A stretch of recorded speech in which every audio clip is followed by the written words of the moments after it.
नमस्कार। आज हम बात करेंगे पानीपत के प्रथम युद्ध के बारे में। पानीपत के 3 प्रमुख युद्ध लड़े गए थे। उन 3 प्रमुख युद्धों में पहला युद्ध अप्रैल 1526 में बाबर और इब्राहिम लोदी के बीच में लड़ा गया था। इसके बारे में हम आज बात करेंगे। इब्राहिम लोदी दिल्ली सल्तनत का अंतिम शासक था और बाबर, जैसा कि हम पढ़ चुके हैं, मुगल साम्राज्य का संस्थापक था।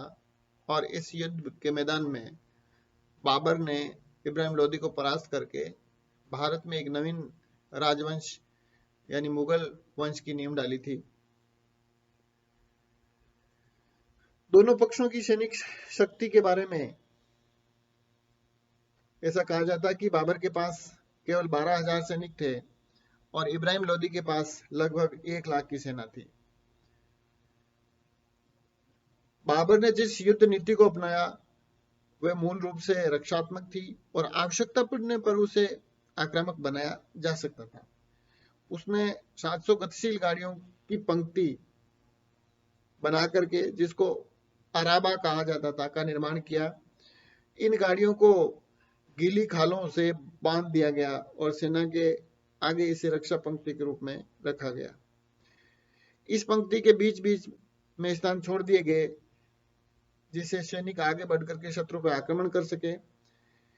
उसने तोपों के प्रत्येक जोड़े के बीच तोपों को शरण के लिए टूरा या बचाव स्थान बनाए और तोपों के पीछे घुड़सवार सेना यकायक आक्रमण करने के लिए थी।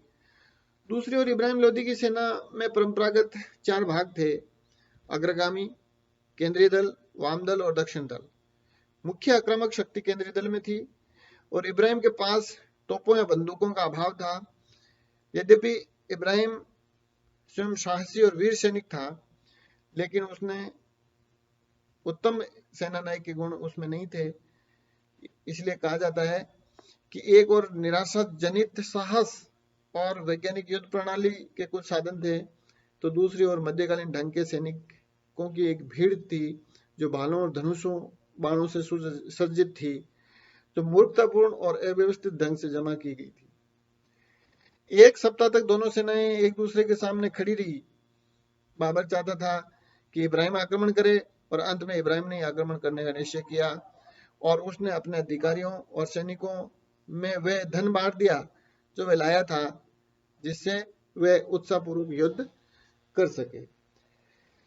और अंत में 21 अप्रैल 1526 को प्रातः इब्राहिम की सेना ने आक्रमण किया और अराबा के कारण इब्राहिम की सेना आगे नहीं बढ़ सकी और केंद्र के सीमित स्थान में भीड़ के समान एकत्र हो गई।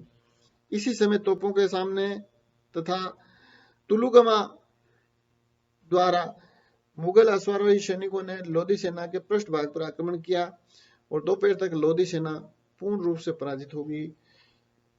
उसमें 15,000 सैनिक मारे गए। स्वयं इब्राहिम लोदी भी मारा गया।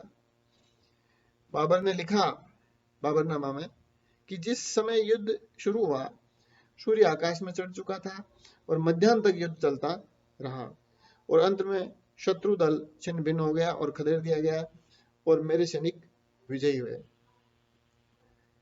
ये एक निर्णायक युद्ध था और विजय के बाद बाबर ने हुमायूं को आगरा पर और अपने बहनों मेहदी ख्वाजा को दिल्ली पर अधिकार करने के लिए भेज दिया।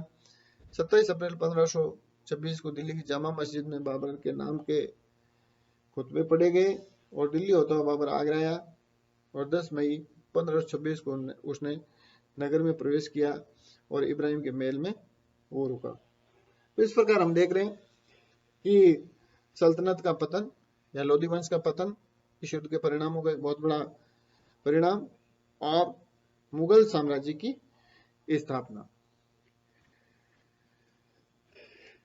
इसके अलावा अगर हम कहें तो एक परिणाम ये हुआ कि अब बाबर का भटकाव समाप्त हो गया और उसको स्थायित्व प्राप्त हो गया और उसके दुर्दिन को राष्ट्रप्रमुख विलियम ने लिखा है कि बाबर के दुर्दिनों का अंत हो गया और उसको अब अपने प्राणों और सिंहासन की सुरक्षा के लिए चिंताग्रस्त रहने की आवश्यकता नहीं थी। इस विजय ने बाबर को उत्तर भारत का राज्य प्रदान नहीं किया था। उसकी इस विजय को पूर्ण रूप से अंतिम भी नहीं कहा जा सकता। बाबर के अधिकार से केवल दिल्ली और आगरा ही थे। बिहार के अफगानी पुनर्गठित हो रहे थे। राजपूतों में राणा सांगा के नेतृत्व में दिल्ली का दावा किया जा रहा था। इसलिए अभी भी कई प्रकार के चुनौतियां और संकट बाबर के सामने थे। पानीपत के युद्ध में बाबर की विजय के कुछ कारणों की हम बात करते हैं तो उन कारणों में सबसे महत्वपूर्ण ये है कि एक अच्छा सेनापति था बाबर और उसने विभिन्न प्रकार के युद्ध लड़े। उसने उज्बेकों, तुर्कों, मंगोलों, ईरानियों और उस्मानी तुर्कों से विभिन्न चालों, रणकौशलों को सीखा था और घोर विपत्ति में भी शांति और स्थिर भाव से अपने सेना को पुनर्गठित कर सकता था। जबकि इब्राहिम लोदी का युद्ध कौशल निम्न कोटि का था। उसमें योग्य सेनापति के गुणों का अभाव था। दूसरा, बाबर का तोपखाना और बंदूकें जो युद्ध में जीत का प्रमुख कारण बनी। उसकी तुलुगुमा पद्धति और राजनीतिक और सैनिक दृष्टि से दुर्बल स्थिति में था इब्राहिम लोदी। उसे अफगान अमीरों का सहयोग नहीं मिल रहा था। ये भी एक बड़ा कारण था कि उसके घर में ही फूट थी। बहुत सारे अफगान अमीर जो थे वो मुगलों के साथ लड़ रहे थे या वो इब्राहिम लोदी को संदेह की दृष्टि से देखते थे। ये महत्वपूर्ण तथ्य था कि तुर्क मुगल सैनिक एक नए देश में युद्ध कर रहे थे और उनके लिए विजय प्राप्त करना आवश्यक था। दूसरी ओर अफगान अपने ही देश में युद्ध लड़ रहे थे और वे सुरक्षित अपने घरों को जा सकते थे। अतः उनमें जीवन मरण की भावना नहीं थी जो तुर्कों और मुगलों में थी। तो इस प्रकार हम कह सकते हैं कि ये बाबर की जो परिस्थितियां, बाबर का सेनापतित्व, कुशल नेतृत्व और उसका युद्ध कौशल और उसके युद्धों का साजो सामान, तोपखाना और विशेष रूप से बंदूकें इत्यादि जो थी, जो कि उसके विजय का कारण बने। Thank you.